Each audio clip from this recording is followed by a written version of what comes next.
Is it me? Am I the problem? Yes, I probably am the and my problem.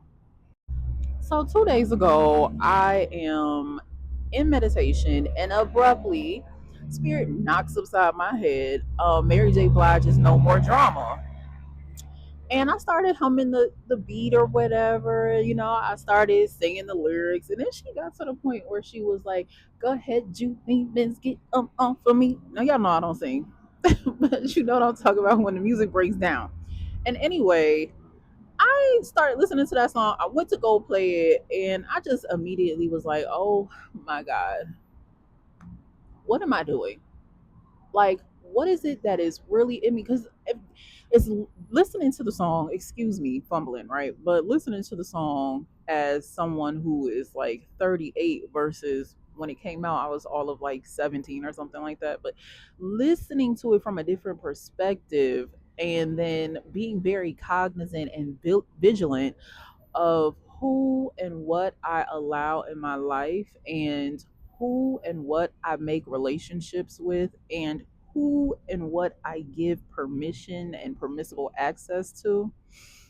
It hits different when you just realize you can't be a certain level of free to yourself within yourself, especially if you know that your childhood traumas make you prone to be the victim in your life. And by victim, I do mean you are codependent on not just substances, but you are codependent on emotions, you are codependent on behaviors, right? Shopping, eating, overly giving, being a people pleaser, being sad, being friendly, giving too much, being angry, right?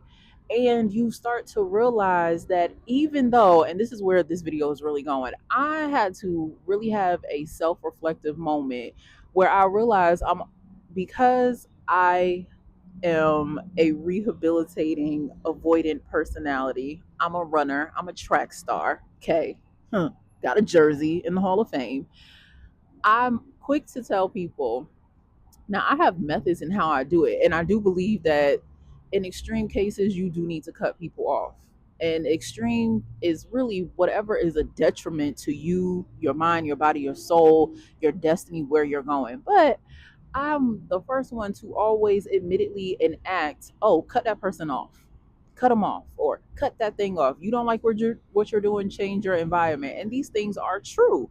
However, when you have deeply rooted emotional problems or emotional, I'll say dysfunctions and diseases, right? I don't like to use the word problems because I think that we all have been to a level or a degree suffering or have suffered because of unhealthy environments, and those unhealthy environments create unrealistic, unhealthy, toxic relationships and relatability and how we relate and correlate with the world in and outside of us. So I don't like to say problems. However, I do realize that sometimes cutting people off or distancing yourself, no matter how healthy or unhealthy, is not always the greatest choice for one to make. Sometimes you really have to just sit down and listen to what is still trying to purge itself out of you. Now, if you have been doing your work and whatever your work looks like for you, that could look like spiritual counseling, it could look like all the holistic measures, you know what they are. And if you don't, they range and vary from, plant medicine, chakra cleansing, meditation, even Pilates, somatic movement, all the things, right? Journaling, scripting, all the things.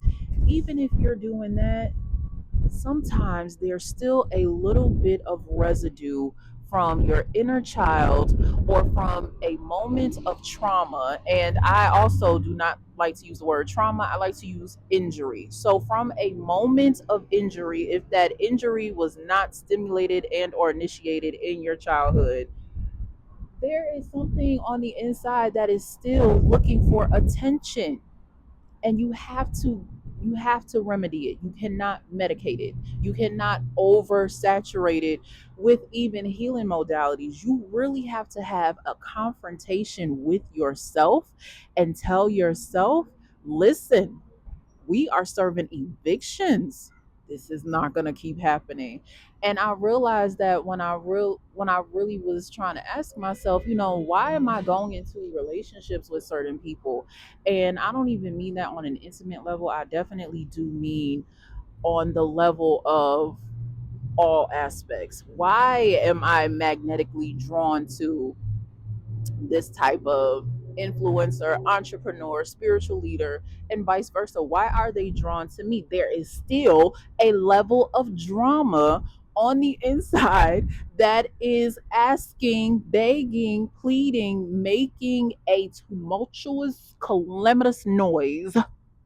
Hmm, for my attention, for it to be fed, for me to live, and for you to live in suffrage and bondage, which will ultimately create an energy of vexation. Vexation is a spiritual state of mind and being of torment. And so when you do not give whatever it is that is looking for your attention, the response it first of all it may need or require, it is going to run and ruin your life.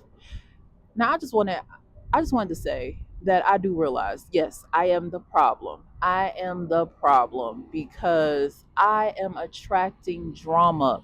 And I don't mean drama in terms of theatrics, like all the hoopla. I mean drama in terms of it's continuing to play. It's going to keep going into play. This illness, this disease, whatever this energetic frequency is, this low vibrating, low calibrating energy is going to continue to run your life until you decide that it has to go. So yeah, tell all those demons to get up off out of me. I'm ready to live. No more drama. Now I wish I could sing, and I wish that I could sing right now for you, but I can't. But I just wanted to put that in your ear.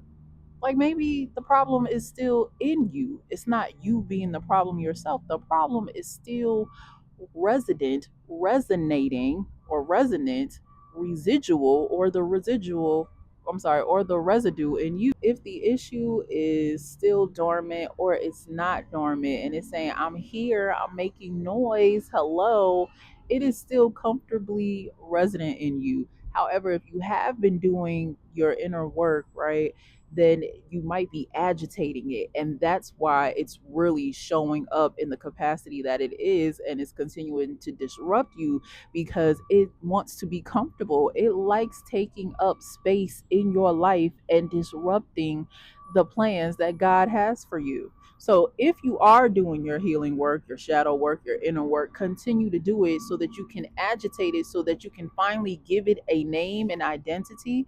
Call it up and out and dismiss it by then changing your environment, right? How you connect and really respond to life. So we're not doing no more drama, no more drama, no more drama.